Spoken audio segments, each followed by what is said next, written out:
Bueno, vamos a intentar aclarar algunos de los conceptos que ustedes estuvieron trabajando a partir de lo que leyeron, ¿sí? Algunos estaban bien, algunos más o menos, entonces me pareció que era necesario hacer como un videíto y explicar algunas cuestiones. Lo primero es la economía, ¿sí? La economía es una ciencia social, porque más allá de trabajar con índices, indicadores, gráficos y demás, de lo que se trata es de satisfacer las necesidades del individuo. Por lo tanto, es una ciencia social, ¿sí? Las definiciones que ustedes pusieron están bien, algunas más completas, algunas menos. Lo que es importante es quedarnos con la definición principal de economía y decimos que la economía es la ciencia que administra recursos que son escasos para necesidades que tiene el individuo que son ilimitadas, ¿sí? Entonces, si ustedes se fijan en esta definición, hay un desbalanceo entre los recursos que nosotros tenemos y las necesidades que nosotros tenemos. Yo siempre, cuando damos las clases no de forma virtual, les hago pensar en todas esas cosas que a ustedes les gustaría tener, ¿no? Bueno, son un montón. Piensen ustedes todo lo que les gustaría tener.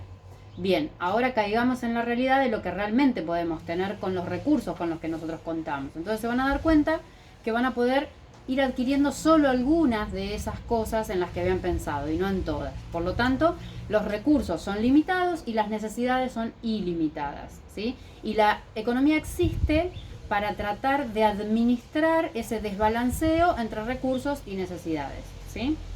Bien, después, el concepto que surge como importante es el concepto de escasez. Yo les había puesto en uno de los puntos que la escasez es un concepto inescindible de la economía. ¿Por qué? Si la escasez no existiera, no existiría la economía, ¿sí? Como contamos con recursos escasos, necesitamos la economía para poder administrar esos recursos escasos, ¿sí?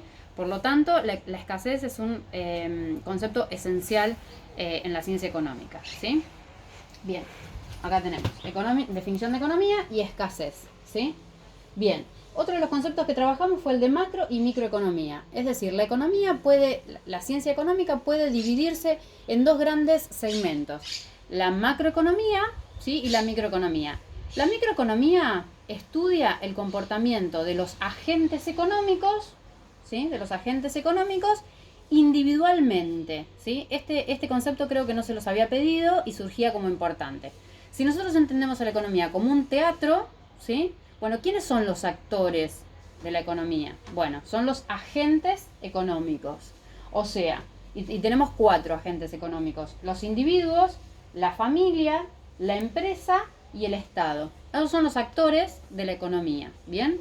Bueno, esos actores actúan sobre un escenario, ¿sí? Ellos son los que van a trabajar y van a generar los recursos para que la economía funcione, ¿sí? Entonces, ¿cuál es el escenario? ¿Sobre qué y con qué operan los agentes económicos? Bueno, operan con factores productivos, ¿sí? Los factores productivos son tierra, trabajo y capital, ¿sí? Esto es básico de la economía: agentes económicos y factores productivos.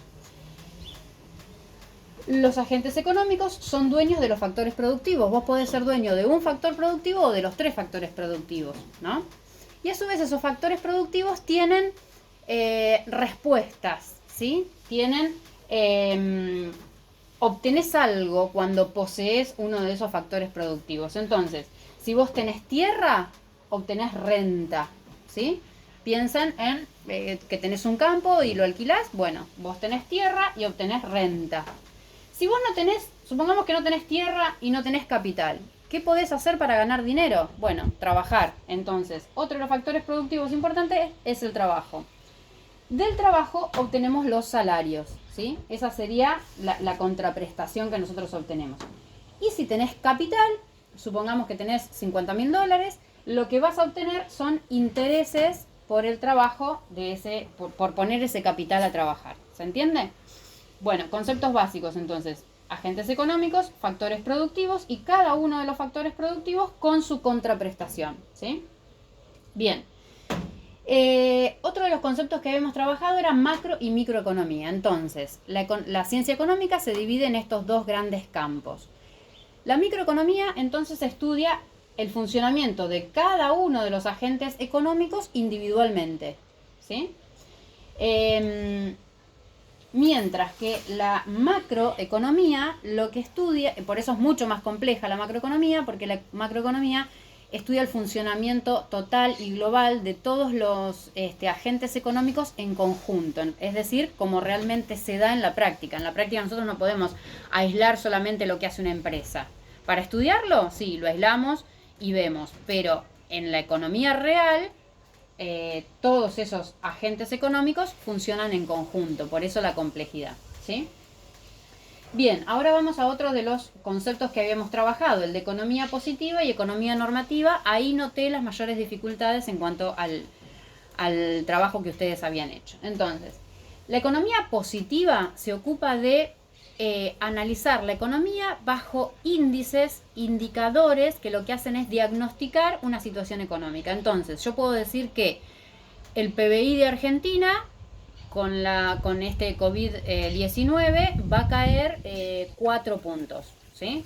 Entonces yo hago un estudio y veo cómo cayó la actividad económica y cómo se manifiesta esa caída en el Producto Bruto Interno y llego a la conclusión de que la caída es de 4.3 puntos porcentuales del PBI, ¿sí? Es decir, que de lo que se ocupa la economía positiva es de o puedo decir, por ejemplo, que el desempleo llegó al 12%, ¿sí? Por eso son necesarios esos organismos del Estado, como el INDEC, ¿sí? El Instituto de Estadísticas y Censos, que lo que hace es medir, ¿sí? Los indicadores, y entonces es lo que nos permite llegar a la conclusión de que aumentó el desempleo en tanto por ciento, o creció el PBI en un tanto por ciento, etc. ¿Queda claro? Índices e indicadores, economía positiva. Bien. Esto lo que hace la economía positiva es hacer un diagnóstico, ¿sí? Un diagnóstico de la situación económica. ¿Por qué es importante tener un diagnóstico de la situación económica? Para saber qué problemas tengo, ¿sí? Si tengo un 12% de desempleo, yo tengo un problema de desempleo importante. Entonces, si yo medí bien el desempleo, ahora puedo tomar medidas de economía normativa para tratar de solucionar ese problema del desempleo, ¿sí? Entonces, la economía normativa ya no es objetiva, no mide indicadores, sino lo que nos da es una propuesta para tratar de revertir el desempleo. Y estas propuestas siempre son subjetivas, porque tienen que ver con lo ideológico, ¿sí? Si nosotros tenemos pobreza en un país, la solución a la pobreza, si la encara un liberal, la respuesta va a ser una. Ahora, si la encara un keynesiano, la respuesta va a ser otra. Y si la encara un socialista, la respuesta a la pobreza va a ser otra, ¿sí? Entonces, lo normativo tiene que ver con lo ideológico, con lo subjetivo. Bueno, tengo un problema de pobreza. Bien, ¿cómo lo voy a solucionar? ¿Sí? Siempre tiene atrás un marco teórico que nos va a indicar cómo solucionar la pobreza. ¿Sí? Bien, economía positiva, economía normativa. Voy a incorporar dos conceptos más, que son el de economía política y el de política económica. Yo acá les puse, la economía normativa se asemeja a la economía política. ¿Cómo se llama esta materia que nosotros vamos a desarrollar en algún momento de manera física y no virtual? Bueno, se llama economía política. Y de lo que trata es de tratar de entender los marcos teóricos o las teorías que explican la economía, ¿sí? Desde lo subjetivo, ¿no? Si nosotros vemos a lo largo de la historia en Argentina, se fue aplicando primero, por ejemplo, el modelo liberal, después el modelo del estado de bienestar, después el modelo neoliberal, ¿sí? Eso es economía normativa o economía política, es decir, un eje ideológico que explica cómo debería funcionar la economía. Ahora, cuando, supongamos, el gobierno actual es más de tipo keynesiano, esto ya después lo vamos a explicar con más detenimiento, es un gobierno mucho más interventor que el gobierno anterior. Entonces, las políticas económicas que va a tomar el gobierno actual van a ser mucho más interventoras. Por ejemplo, va a emitir más. Por ejemplo, va a dar más subsidios, ¿sí? Por ejemplo, va a aumentar la AUH o la asignación universal por hijo, ¿sí? Entonces, cada gobierno tiene un perfil ideológico. Esa es la economía política, ¿sí? Ahora, cada uno de los gobiernos va a tomar medidas prácticas, ¿sí? A eso llamamos políticas económicas. ¿Está? Son medidas prácticas, concisas, concretas. ¿Está? Bien. eso es lo que quería que quede más o menos claro. Está todo en el libro y les voy a agregar como una tareita para el martes que viene, que es la de buscar en el libro también los tipos de bienes, ¿sí? Está relacionado con esta primera etapa que es definición de conceptos. Nosotros vamos a encontrar que tenemos diferentes bienes, ¿sí? Con diferentes características cada uno de estos bienes. Hay bienes que cubren las primeras necesidades, hay bienes que son suntuarios, hay bienes que son de capital, hay bienes que son financieros. Bueno, ustedes van a ver en el libro los tipos de bienes existentes, ¿sí? Está en la página 6, ¿sí? Habla de bienes libres, económicos, de capital, de consumo, intermedios y finales.